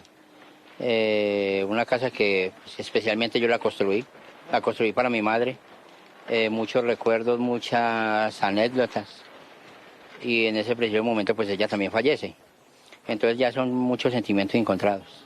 A unos metros estaba la vivienda de sus vecinos, los hermanos Salazar, que llevan la misma procesión por dentro. Y nos da muy duro porque es el hogar, la herencia que nos dejó nuestro padre, no tenemos dónde vivir. Las cosas, como ve, se perdieron y las que quedaban abajo se las robaron. Entonces quedamos del todo mal, entonces queremos que nos colaboren. El edificio donde creció Luis Fernando Aristizábal en la urbanización 1 de Febrero es una de las 172 edificaciones que tienen que demoler completamente. Hay vida, es lo más importante. Yo hablo con mis amigos, comentamos, les cuento cómo salí y todos me dicen que es un milagro que no se entiende cómo sale uno y que afortunadamente pues pudimos salir nosotros por nuestros propios medios. Estas familias hacen parte del grupo que ya identificó la alcaldía de Pereira para ayudar en su proceso de reconstrucción. También hay decisiones para la reconstrucción del 50% de los bares, restaurantes y discotecas que resultaron afectados. Logramos una ayuda muy importante para nuestro sector desde la alcaldía de Pereira. Nos van a aportar 500 millones para precisamente coger negocio por negocio, qué le está faltando, qué necesita, qué tiene. En Pereira iniciaron las primeras 19 demoliciones en el centro de la ciudad, luego de verificar que no hubiera personas ni animales en riesgo. Las labores hacen parte de un proceso que ya deja 32.400 toneladas de escombros recolectadas. Y para que esas ayudas empiecen a llegar y poco a poco la vida empiece a volver a la normalidad, lo único que están pidiendo en este momento las personas damnificadas, al menos en este punto de Victoria, es que sea un poco más rápido ese proceso de censo, porque está siendo manual. En este momento, justamente mientras nosotros estábamos aquí transmitiendo, una mujer adulta sufrió un desmayo. Se están quejando pues de la espera, de las filas y de que no sea un proceso sistematizado, un poco más ágil, un poco más moderno para la época. Esa es la petición que tienen aquí muchas de las familias damnificadas en Pereira. Nosotros, Alejandra, vamos a seguir del lado de la gente en la capital de Risaralda.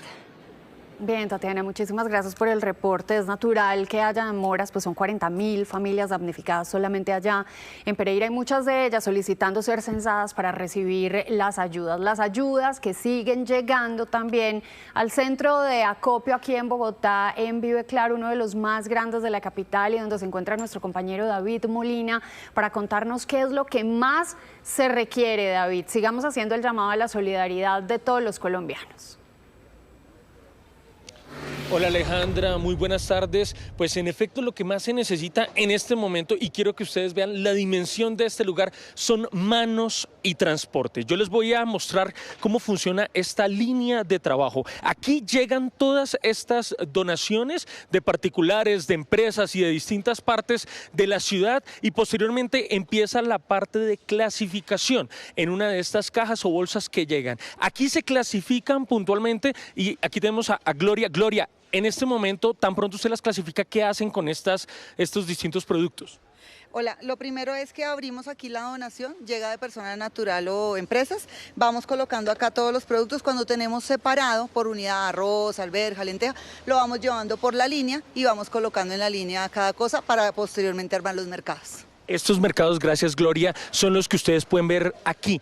Estos se están clasificando en este momento para que precisamente uno de estos tres lleguen a cajas medianas. La principal solicitud de este punto de acopio, el más grande que queda en la capital, es de gente. ¿Por qué? Porque en este primer día han habido muy pocas personas, cerca de unas 10, 15. Se necesita el voluntariado de todas esas personas para que lleguen aquí, ayuden a clasificar y posteriormente hacer las distintas cajas. Principales necesidades, aparte de las manos y de, por supuesto, el transporte. Están solicitando cajas medianas, también suplementos para bebés y otros enseres que no trasciendan, por supuesto, de esos temas que están ya completamente vencidos o a punto de perecer. Nosotros seguiremos aquí acompañando a el Vive Claro, donde es el sitio actualmente el más grande que está recibiendo donaciones en la capital de los colombianos. Y seguimos recorriendo Cali, son las 2:08 de la tarde. En muy pocos minutos, aquí en el centro de la ciudad, habrá una rueda de prensa con la Cámara de Comercio de Cali para entregar el balance de cuántas empresas están afectadas. Por ahora se ha hablado de cerca de un 50% de las afectadas que están sin operar debido a los daños que les ha producido el terremoto en su infraestructura. Pero en Buenaventura hay una buena noticia porque ya se entregó o ya se tiene lista la primera casa de la reconstrucción. Buenaventura siendo uno de los municipios más afectados aquí en el Valle del Cauca. Juan Pablo Contreras, buenas tardes. Luisa, buenas tardes. Sí, señora, van a entregar la primera casa hoy en la tarde, lo entregará el Gobierno Nacional y hace parte de este grupo de 46 casas prefabricadas que entregará el Gobierno Nacional aquí en esta zona del país que, como usted lo mencionaba, resultó afectada. Más de 10.000 viviendas aquí en el Distrito Especial de Buenaventura. Estas casas se entregarán principalmente a las familias del barrio del Campín, pero se extenderá por otros sectores también de la ciudad. En Noticias Caracol pudimos hablar con la beneficiaria que va a recibir la primera casa entregada por el Gobierno Nacional. Esta era la casa de Tatiana. Aquí estaba su vida, sus recuerdos y su hogar hasta que el terremoto lo cambió todo. En cuestión de que logramos salir, fueron unos segundos nomás y se cayó la casa, pero en realidad fue Dios que me dio el tiempo para yo lograr sacar a mi hijo de allá y podernos hacer en la parte de abajo, porque uno en ese momento no piensa, y entonces pues corrimos hacia el lado de allá y arrodillada pidiéndole a Dios. Hoy este mismo terreno vuelve a tener futuro. Tatiana será la primera persona en el país en recibir una vivienda reconstruida por el gobierno después del terremoto. La verdad, estoy muy feliz, no me imaginé que fuera a ser tan rápido. Hoy, de hecho, estamos completando 15 días ya y de verdad que yo creo mucho en Dios, pero no lo puedo negar que no creí que fuera tan rápido y me siento también afortunada de ser la primera. La casa será levantada aquí mismo, donde estuvo la anterior, y no se trata solamente de recuperar un techo, es volver al lugar que conoce, al lado de sus vecinos y su hijo Sebastián. Estoy estudiando, en estos momentos pues las clases se pararon y en estos momentos están virtuales. El colegio se cayó también. ¿Cómo ve la casa que va a llegar? Muy bonita, gracias a Dios. Nunca pensé que pues fuera así tan rápido. O sea, sí pensé que nos iban a ayudar, pero nunca pensé que fuéramos los primeros ni nada de eso. Donde antes quedaron escombros, ahora comienza a construirse una nueva oportunidad. Pero mire, esta mañana también estuvimos hablando con la gobernadora del Valle del Cauca, Dilian Francisca Toro, quien se reunió con todos los empresarios de acá del puerto de Buenaventura y nos explican que iniciarán también un plan de apadrinamiento de los barrios. Cada uno de los empresarios que se comprometió con esta misión va a apadrinar uno de los sectores más afectados y comenzará también la reconstrucción apoyado del sector privado.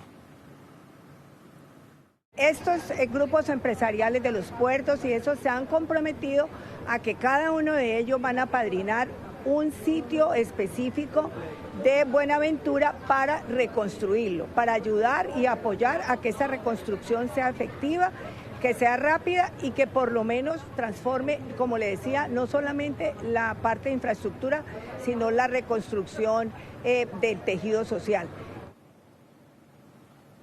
La gobernadora aseguró que por parte de la gobernación también entregarán 98 casas palafíticas, estas casas que se levantan sobre el mar, ayudadas de madera. Pero les cuento también que hasta aquí a Buenaventura ya llegó el presidente Abelardo de la Espriella. Él en este momento está reunido con la alcaldesa del distrito, con la gobernadora del Valle, y justamente están aquí en la zona franca, el centro de acopio, donde están llegando todos los materiales necesarios para poder entregar a las familias y que comience el proceso de autoconstrucción aquí en Buenaventura. Tatiana.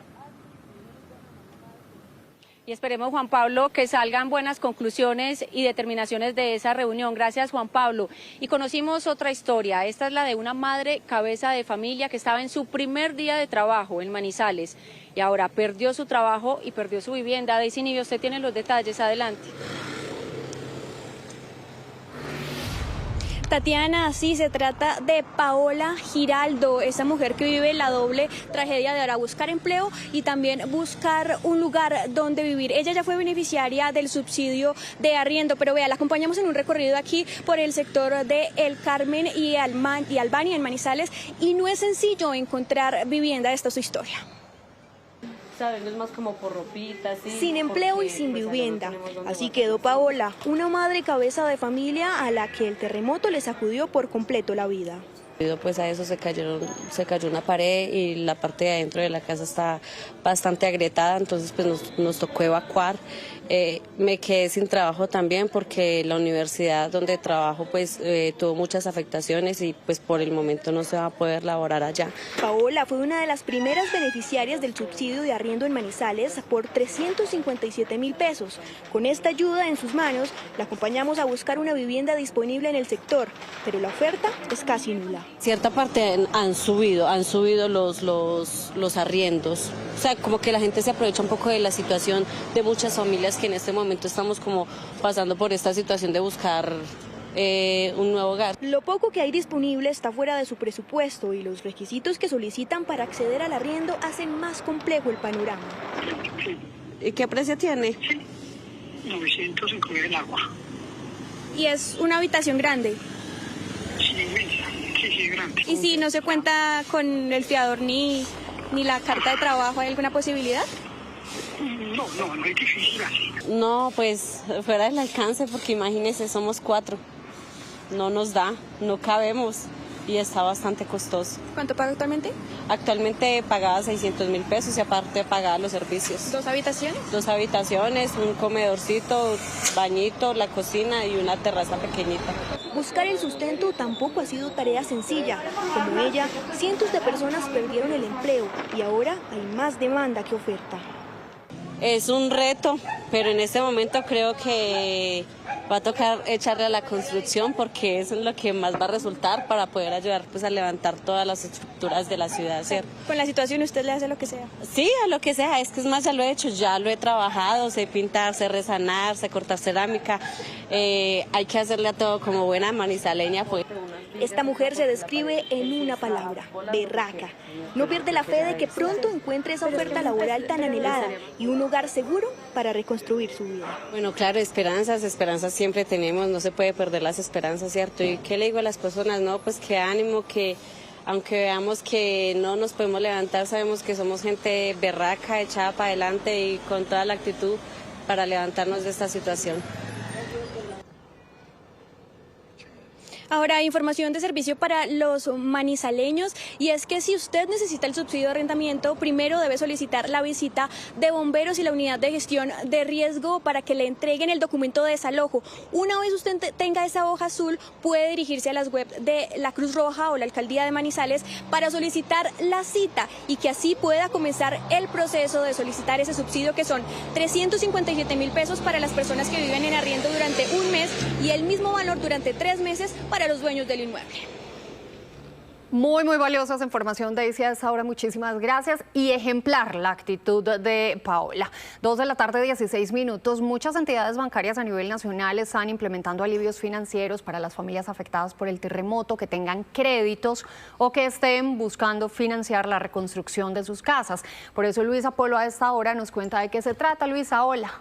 Alejandra, buenas tardes. Se trata de nuevas líneas de crédito que están otorgando estos bancos, así como beneficios en plazos y tasas preferenciales para las familias afectadas por el terremoto en Caldas, Chocó, Quindío, Risaralda y Valle del Cauca. Empecemos con los bancos del Grupo Aval, Banco de Bogotá, Banco de Occidente, Banco Popular y Banco Avevillas. En el caso de estos bancos y lo que tiene que ver con la reconstrucción de los hogares, están otorgando créditos de vivienda con tasa de 8% para clientes nuevos y actuales. Y esto es importante, que sean entregadas esas viviendas en los próximos 6 meses para reparar o comprar vivienda nueva y usada por un monto hasta de 500 millones de pesos. Ahora hablemos lo que tiene que ver con la reconstrucción de los negocios. Van a otorgar tarjetas de crédito, libranzas y créditos de libre inversión hasta con 6 meses de gracia al capital y tasa de interés con un alivio del 50% durante los primeros 6 meses. Esto aplica tanto para personas naturales que tengan un negocio como para personas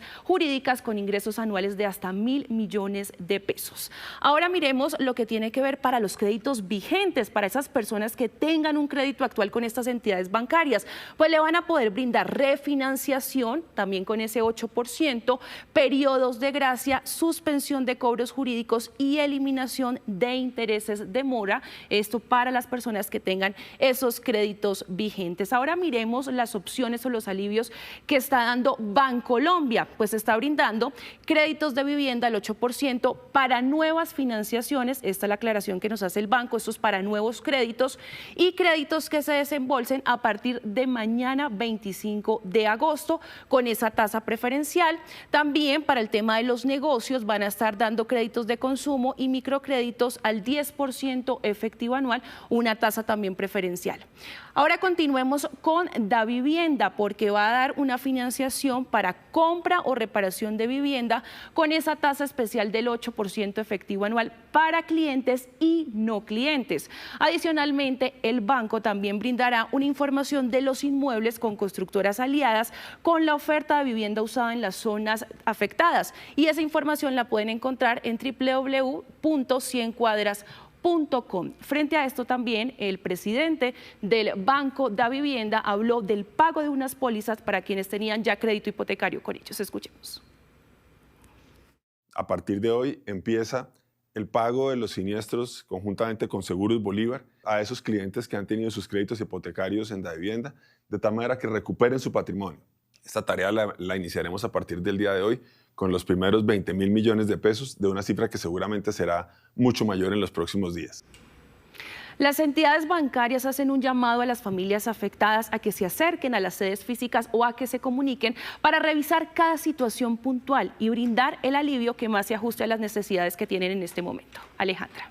Son las 2 de la tarde, 32 minutos, y a esta hora vamos a regresar al departamento del Tolima, donde se registra una grave emergencia ambiental por cuenta de los incendios forestales. Esteban Bejarano, ¿en qué sector de Coello se encuentra usted? Alejandra y televidentes, llegamos hasta el sector de Chagualá afuera, pero nos encontramos en el sector conocido como La Cancha. Déjeme decirle que aquí ya el humo alcanzó a disiparse, ya no está esa gran nube que se formó luego de los incendios que comenzaron a avanzar rápidamente. La ayuda helicoportada ya llegó aquí al municipio de Coello. Los helicópteros Black Hawk de la Fuerza Aeroespacial Colombiana, así como del Ejército y la policía, están realizando descargas de agua desde el aire con el sistema Bambi Bucket. Ustedes están viendo ahí en pantalla esa operación que están realizando. Están haciendo sobrevuelos por toda esta vereda para descargar agua en los puntos más críticos, en los puntos donde todavía hay focos activos de fuego y que con estas ráfagas de viento tan fuertes que se están presentando en el departamento del Tolima, pues pueden comenzar a propagarse rápidamente. Me encuentro por aquí con Carlos, él hace parte de esta vereda, vive en esta vereda, tiene a sus animales por aquí, lo veíamos recuperar algunas de las vacas. ¿Logró recuperar todos los animales? Buenas tardes, recuperamos 5 animales de su totalidad, alrededor de 25, de resto no sabemos qué pasó con el resto, en la parte de atrás está todo quemado. ¿Logró el alimento, sacar algún bulto de concentrado? Un bulto, mi madre sacó un bulto, salimos a correr, allá quedó todo quemado ya, logramos sacar un bulto que le estamos dando de comer ahí a los 5 que quedaron. Carlos, gracias y bueno, esperemos llegue la ayuda pronto del heno y del silo para los animales. Quiero mostrarles rápidamente la situación.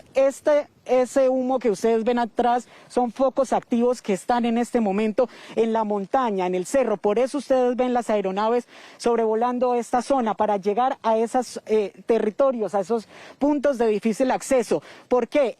Aquí cerca a la comunidad, a las viviendas, lo que son las personas con sus bombas de espalda, con sus machetes, con sus batefuegos, lograron hacer esta cortafuego, lograron separar las llamas de lo que es la comunidad, de lo que es la zona donde están las casas, alrededor de 6, aquí en este sector de La Cancha. El panorama es bastante complicado, sin embargo, siguen pidiendo ayudas por parte de la comunidad de la vereda Chagualá afuera, aquí en el municipio de Coello.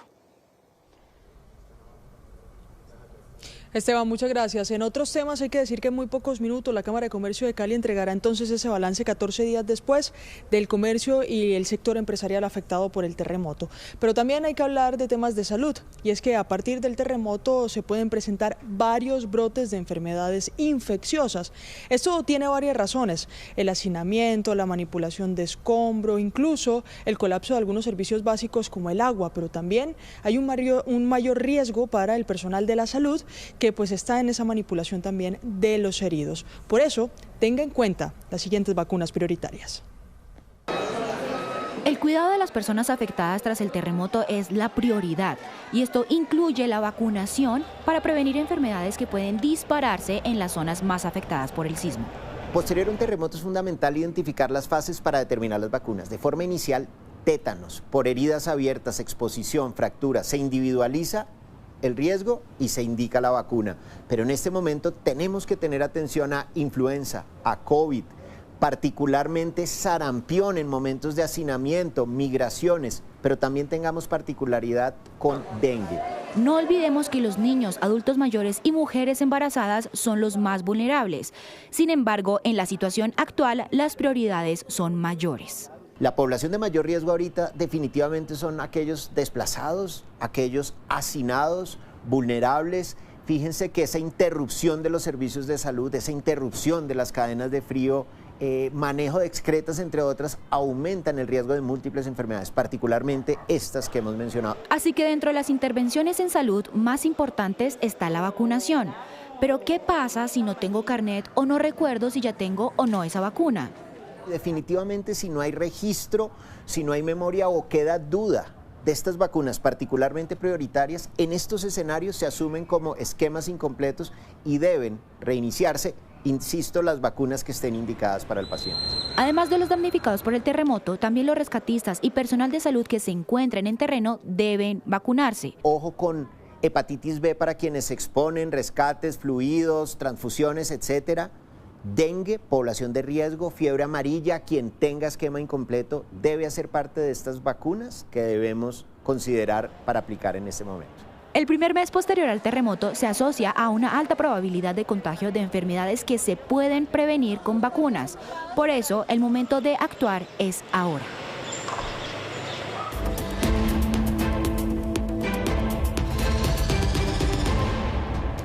Estos son los sucesos que hacen noticia en el mundo a esta hora. A 2 meses del terremoto en Venezuela, una onda tropical golpeó a Caracas y los estados de Miranda y Aragua. Una persona muerta y 5 desaparecidas dejó a su paso el fenómeno climatológico. Por lo menos 150 viviendas resultaron afectadas. Una madre y su hijo fueron arrastrados por la corriente tras el desbordamiento del río Guaire en Caracas por las fuertes lluvias. El menor está desaparecido y la madre fue localizada sin vida a varios kilómetros. Así de fuerte ha sido el impacto de los aguaceros que cayeron sobre la capital y los estados Aragua y Miranda este fin de semana. Los equipos de rescate también buscan a una pareja que se encontraba en un vehículo que fue arrastrado hacia una quebrada por la fuerza de las aguas, en el estado Miranda.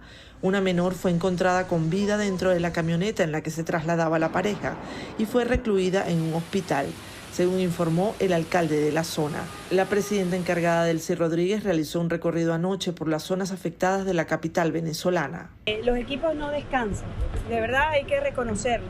Ayer unas lluvias torrenciales que afectaron a Caracas, Miranda, Aragua, hoy en el estado Zulia. Ayer a la 1 de la mañana, bueno, todos vieron las imágenes, la Vallecoche era un río, porque se desbordó el río Valle. El llamado siempre a la ciudadanía, al compromiso y a la solidaridad ciudadana, que los desechos sólidos se coloquen donde deba colocarse. La fuerza de las aguas arrastraron a decenas de vehículos que transitaban por la avenida Vallecoche en Caracas. Igualmente en el estado Zulia, una impactante tromba marina sobre el lago de Maracaibo puso en alerta a la población, quienes registraron el fenómeno en las redes sociales. Todo esto ocurre justo 60 días después del doblete sísmico que sacudió a Venezuela. A 2 meses de la tragedia que enlutó a todo un país, los familiares se niegan a rendirse, dice que se van a mantener vigilantes para evitar demoliciones, pues cada uno de sus seres queridos merecen darle un cierre según la fe que profesa. Mientras tanto, en La Guaira, sobrevivientes siguen buscando a sus seres queridos bajo los escombros. Los familiares somos los que estamos aquí todos los días. Algunos voluntarios que van y vienen, los topos que teníamos, los topos aztecas que se fueron por el terremoto de Colombia. Otros intentan rehacer su vida en los campamentos improvisados, como Mía, quien con tan solo 2 años de edad estuvo atrapada bajo los escombros y logró sobrevivir junto a su abuela. Hoy su madre, a punto de dar a luz, recuerda los duros momentos vividos. Duraron como 9 horas para poderla sacar de ahí. Mi hija de 2 años, que gracias a Dios, bueno, sobrevivió a eso. Y mamá, no llore, me decía, no llore, mamá, saca a la abuela, saca a la abuela. Mi casa se hundió completamente. Y como ellas están en el piso de abajo, el piso de arriba les cayó encima. El doblete sísmico sigue afectando a la población que quedó sin hogar en el estado La Guaira y a familias que quedaron en duelo tras despedir a sus seres queridos. Más de 6.400 fallecieron y el número de desaparecidos es incalculable y permanecen aún bajo los escombros. Entre tanto, el gobierno ha comenzado a demoler los edificios en riesgo de caer. 3, 2, 1, Las réplicas de los sismos han continuado haciendo revivir el miedo de aquel 24 de junio que cambió para siempre la vida de los venezolanos. Y tal como había advertido el presidente de Estados Unidos, Donald Trump, el Departamento del Tesoro emprendió la guerra económica contra Irán, con un paquete de sanciones que califica como las medidas más duras presentadas hasta ahora en contra de un adversario. Juan Camilo Merlano en Washington, ¿cuáles son las sanciones?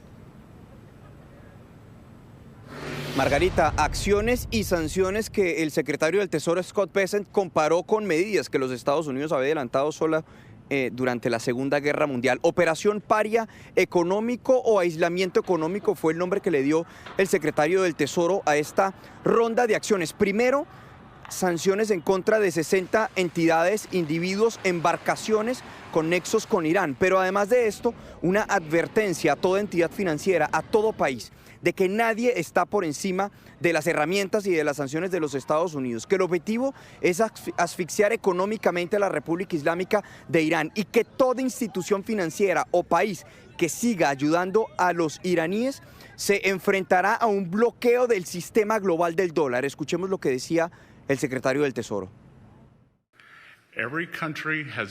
Cada país tiene un plazo definido para cerrar las actividades que hemos identificado. Si no toman medidas, lo haremos unilateralmente a través de las autoridades del Tesoro. Por ejemplo, todas las sucursales del Banco Melli de Irán deben ser clausuradas. Y quiero dejarlo claro, cualquier entidad que facilite el lavado de dinero en nombre de Irán será excluida del sistema del dólar estadounidense. El reloj acaba de empezar a correr. No se refirió con nombre propio a ningún país el secretario del Tesoro, pero es bien sabido, por ejemplo, que China, a través de sus bancos, procesa dineros derivados del petróleo iraní. Solamente dijo que ningún país estará por encima de las sanciones de los Estados Unidos. Y también dijo que a finales de esta semana se conocerán acciones concretas en contra de una importante institución financiera global. Margarita. Camilo, gracias. Y Estados Unidos arreció también su guerra económica con Canadá. A través de su red social Truth Social, Donald Trump anunció un gravamen del 50% a los carros y al acero canadiense. La nueva medida, que entra en vigor a partir del 1 de enero de 2027, afectará a todos los automóviles, camiones grandes y pequeños, autopartes y al acero. Es un paso más en el conflicto arancelario que se desató tras el fracaso de las negociaciones el viernes pasado. Según el primer ministro canadiense, las condiciones impuestas a última hora por Washington eran inaceptables y amenazaban incluso la soberanía y la cultura de Canadá. Más de 6.000 hectáreas han sido consumidas por las llamas en el estado de Nevada por un incendio ocasionado por manos criminales. La voraz conflagración está fuera de control y ha obligado a la evacuación de unas 90.000 personas y deja al menos unos 6 heridos, hasta ahora civiles y socorristas. Las llamas se encuentran a tan solo unos 8 kilómetros de Reno, con 280.000 habitantes en su área metropolitana. Unas 800 personas están ayudando a los bomberos a tratar de apagar el fuego. Ucrania recibe apoyo de sus aliados europeos el día de su independencia, cuando los ataques rusos son cada vez más violentos por falta de misiles Patriot que repelen los drones. Los países acordaron dar más apoyo a Kiev pese a las amenazas rusas. A punto de cumplirse 5 años de la guerra entre Ucrania y Rusia, el conflicto se ha tornado más violento en los últimos meses. El poco suministro de sistema antimisiles a Ucrania ha hecho que los ataques rusos sean más devastadores. Por eso hoy los aliados europeos del presidente Zelensky se unieron en una cumbre para apoyarlo militar y financieramente, pese a las amenazas de Rusia para disuadirlos. La reunión se llevó a cabo el día del aniversario número 35 de la proclamación de la independencia de Ucrania. Fue copresidida por Francia y Alemania de manera virtual y Reino Unido presencial. El primer ministro británico Andy Burnham hizo su primer desplazamiento al extranjero, siendo Kiev su primer destino. Allí la petición de Zelensky fue clara. Debemos asegurarnos de que el paquete de defensa aérea para el invierno llegue a Ucrania. Necesitamos un paquete de misiles Patriot para el invierno. Como fruto de la cumbre, Ucrania acordó dar acceso a Reino Unido a una base de datos de inteligencia artificial sobre el campo de batalla, lo cual contribuirá a proteger las bases militares y otras instalaciones. Los países también ofrecieron ayuda en otros campos. Tenemos planes claros establecidos para la fuerza multinacional en Ucrania y me alegra que el cuartel general operativo se mudará al Reino Unido en otoño. Vamos a liderar ejercicios para asegurarnos de que la fuerza esté lista para desplegarse. Los países aliados instaron a redoblar la presión sobre Rusia. Ucrania también se defiende. Lanzó un ataque contra 4 centros logísticos del segundo minorista en línea más grande de Rusia en el sur de ese país. Un atleta ruso rompió el récord mundial de salto en paracaídas desde un globo aerostático en la estratosfera. A más de 11.000 metros de altura, desde donde se puede ver la curvatura de la Tierra, equipado con un traje especial diseñado para soportar temperaturas de menos 60 grados centígrados, Sergei Boitsov saltó sobre las montañas de la región de Altai y alcanzó una velocidad superior a los 500 kilómetros por hora en caída libre. Después de 2 minutos y 30 segundos en el aire, aterrizó con éxito, como si nada. Y para el cierre, una hazaña atlética en los Juegos Mundiales de Robots en China. Un humanoide del equipo Tianshuo corrió 1.500 metros en 2 minutos y 21,63 segundos y se alzó con la medalla de oro. Mientras el último llegaba con similares señales a las del cansancio. Este fin de semana otro aparato del mismo equipo rompió el récord de 9,58 segundos del atleta Usain Bolt en los 100 metros. Son las 2 de la tarde, 57 minutos, y a esta hora el presidente Abelardo de la Espriella se encuentra en Buenaventura, donde ha hecho ya varios anuncios para las familias que resultaron damnificadas por el terremoto. ¿De qué se trata? Nos lo cuenta Juan Pablo Contreras. Juan Paola. Alejandra, sí señora, anuncios importantes para la reactivación acá, la reconstrucción de Buenaventura, del Distrito Especial. Dijo Abelardo de la Espriella que entregará un subsidio a las familias damnificadas. Según el censo, más de 10.000 familias salieron damnificadas aquí en esta región del país. Ese subsidio será de 1.050.000 mensualmente y se entregará por 3 meses. A partir del 26 de este mes, pasado mañana, en 2 días, comenzará desde la UNGRD la entrega de un apoyo económico directo a las familias damnificadas que se encuentran debidamente registradas y censadas. En Buenaventura, ese apoyo será de 1 millón de pesos mensuales. Inicialmente se entregarán durante 3 meses 1.050.000 para un total, por esos 3 meses, para cada familia, de 3.150.000 pesos por familia. Al frente de eso también estará como gerente de la reconstrucción del Valle del Cauca, Juan Manuel Muñoz, quien había sido asignado como embajador en Brasil, pero que entonces se queda en el país para ser el encargado de la reconstrucción en Valle del Cauca. Abelardo de la Espriella también aseguró que ha recibido el apoyo de empresarios que han donado varias casas prefabricadas, una de esas que se va a entregar el día de hoy. 50 casas donadas por Eternit, 51 casas por Corpo Acero y 5 casas que donará Arturo Calle. Lucía. Juan Pablo, gracias. Hablamos ahora del lamentable informe de Human Rights Watch que reveló la radiografía de reclutamiento de menores de edad por grupos al margen de la ley en Colombia. En los últimos 5 años, más de 1.500 niños han sido víctimas. Hoy existe un agravante. Las redes sociales están siendo un escenario donde los menores son reclutados. Estos pantallazos revelan la realidad actual del reclutamiento de menores de edad, que ahora se hace a través de redes sociales. Plataformas como TikTok y Facebook han sido utilizadas por grupos armados al margen de la ley para captar la atención de menores. La cuenta con la cual hicimos la investigación no solamente identificaba perfiles que mostraban armas, fajos de dinero, motos, una vida supuestamente de lujos, e invitaba a los niños a unirse a estos grupos, sino que además, y esto es lo más duro, estas plataformas Meta y TikTok, a través de su algoritmo, empezaron a recomendarle a nuestro investigador que siguiera otras cuentas que estaban reclutando también. Human Rights Watch, en su más reciente investigación, revisó 52 cuentas y 37 publicaciones en TikTok con más de 250.000 visualizaciones que buscaban reclutar menores, pero también 20 cuentas en Facebook que, según este organismo, pertenecían a grupos armados o expresaban su apoyo y compartían regularmente propaganda que glorificaba el accionar de estas organizaciones al margen de la ley. Cuando nosotros le informamos esto a Meta y a TikTok, efectivamente bajaron esas cuentas que nosotros habíamos identificado, pero como el algoritmo no se modifica, esta persona que estaba haciendo la investigación continuaba recibiendo recomendaciones de otras cuentas a seguir.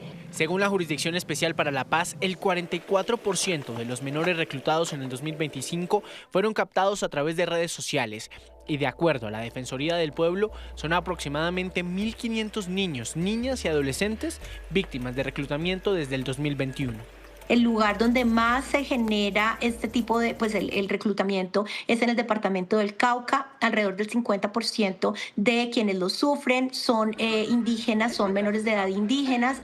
De acuerdo con los datos de la Defensoría del Pueblo, entre el 2021 y el 2025 aumentó en un 84,1% el número de niñas reclutadas por grupos ilegales.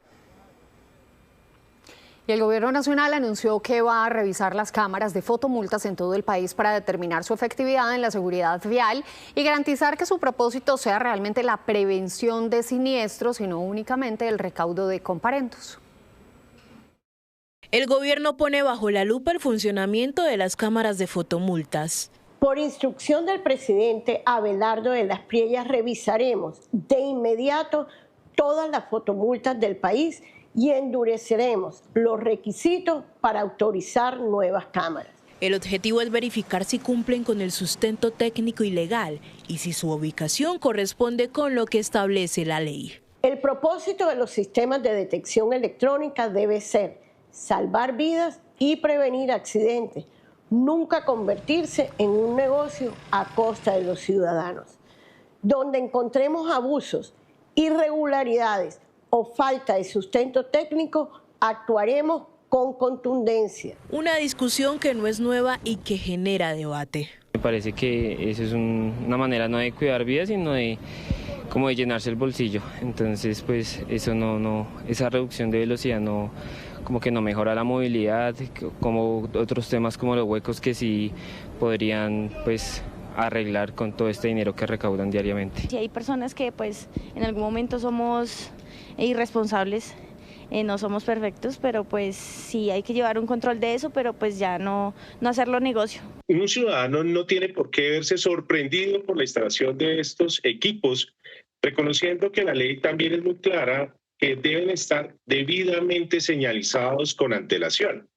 Y que también ha existido una importante pedagogía. Y mientras algunos defienden su función preventiva, el senador Antonio Correa busca ponerlas en cintura a través de un proyecto de ley. La siniestralidad, la prevención de la vida no ha disminuido. Aquí vemos unas verdaderas trampas que van debajo de los árboles, que van en unas curvas, que no tienen buena señalización, que son de color amarillo óxido, color gris.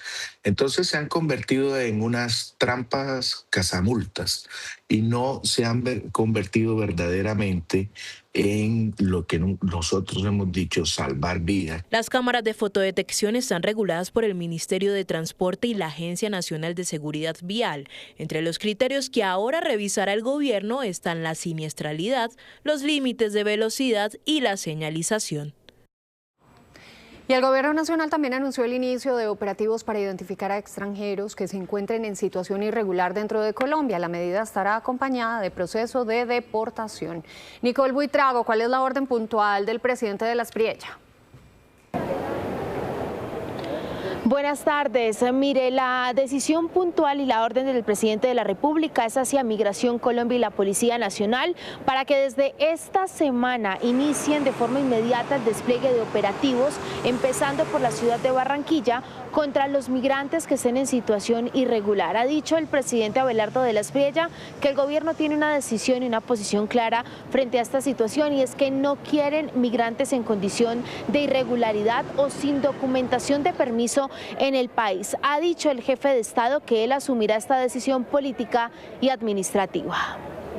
Que empiecen los operativos coordinados con la Policía de Barranquilla para dar con los inmigrantes ilegales, primero, los que están cometiendo delitos, segundo, los que no tienen regularizada su situación, y en el término de la distancia tendrán que ser deportados. Deportados, esa es una orden presidencial que se debe empezar a cumplir esta misma semana. No voy a aceptar a inmigrantes ilegales de donde sea que vengan que estén cometiendo fechorías en Colombia. Se van y los deportamos.